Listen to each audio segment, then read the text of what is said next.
up, y'all? So back with another video. Welcome back.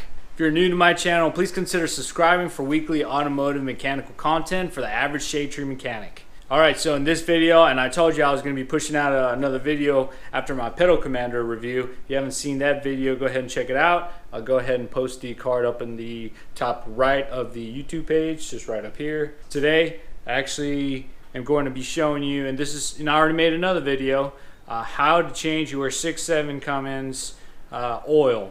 Alright, and that was, you know, every tip, detail that you needed to know in order to get it done.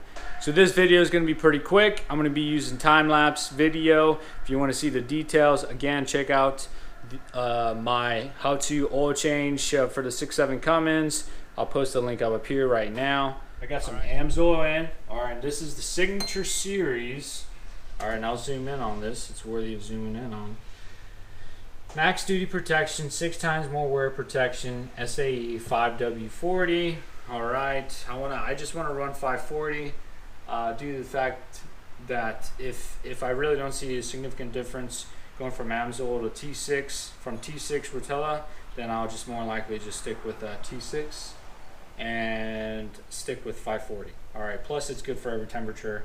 Just in case I go into a climate in the cold where it's less than 0 degrees, I won't feel iffy about it, alright? I got a Mopar OEM filter, Lyle oil filter tool. This is a must-have. I'll post the link in the description.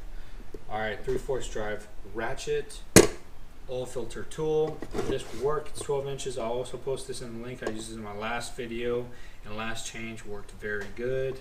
I have a 5-gallon bucket down there already. A mess-up pad, just in case any blood gets shed, then it's able to be caught on there. Oh, and I almost forgot. Definitely need one of these. Alright. Keeps it nice and cool. Looks like I only have a few beers left, so I'm going to make a run very soon. Before that, I actually want to time myself. Let's get started. Remove this.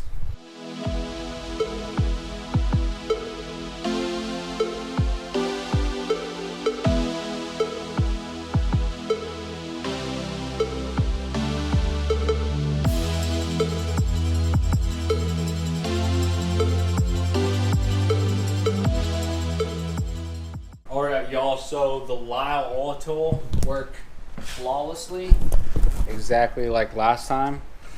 Alright, it definitely pays dividends to not over tighten your oil filter, because I threw this in there, gave it some pressure, and the first turn, you know, it started turning.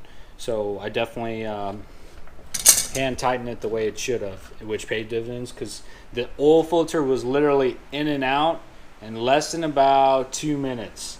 That's taking it off. Well, not 2 minutes, because I have to fill with the oil. Alright, but I loosened it, put the Lyle oil filter tool on, took it out, threw it back in with half filled with oil, with the Lyle oil filter on again. Then I took off the tool, and it literally took me like less than 30 seconds to start threading it. Last time it took me like, I don't know, I think like 10 minutes. But definitely gets easier the second time. Another thing I wanted to show y'all is it actually gives you the torque spec. It says on the outskirts, the brown portion, torque to 50 pneumatic, I think, meters or 35 foot-pounds. That's pretty cool. I overlooked that.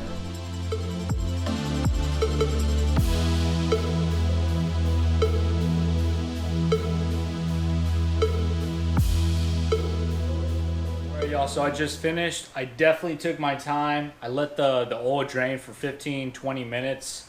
It was in that range, and then I talked with the mail lady for like 5 minutes too, where I'm at.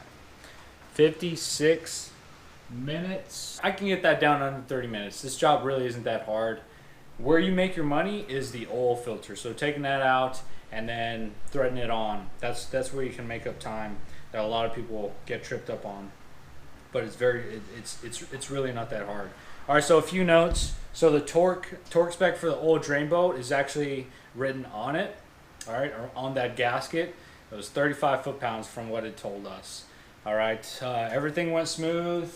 One thing I wanted to mention is that the oil drain bolt didn't have any metal shavings, didn't have anything on the magnet. of the bolt, so I'm pretty excited about that. This is the second time doing my oil change.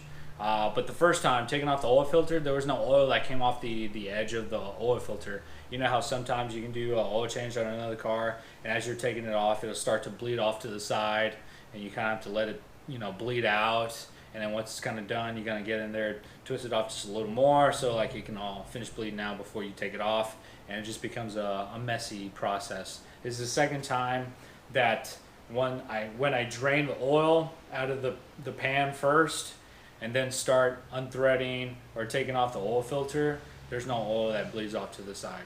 So for those that are wondering, my truck currently has 50 idle hours, 278 operating hours. I think it comes down to like 18% idle time compared to operating time or in drive. Another thing, my oil change light was at 40%. Again, I changed it back in when it hit 957 miles, if I remember correctly from my previous oil change video. So 10,037 miles is where I'm at right now. Do the math. So hope y'all enjoyed this small little video doing Amsoil. I'll go ahead and see how the truck reacts, how it likes Amsoil, and if I don't really see a difference with $120 oil, then I'll just bump it back to Shell Rotella T6. And from what I've researched, T6 is great oil. So nothing against it, I just want to try Amsoil.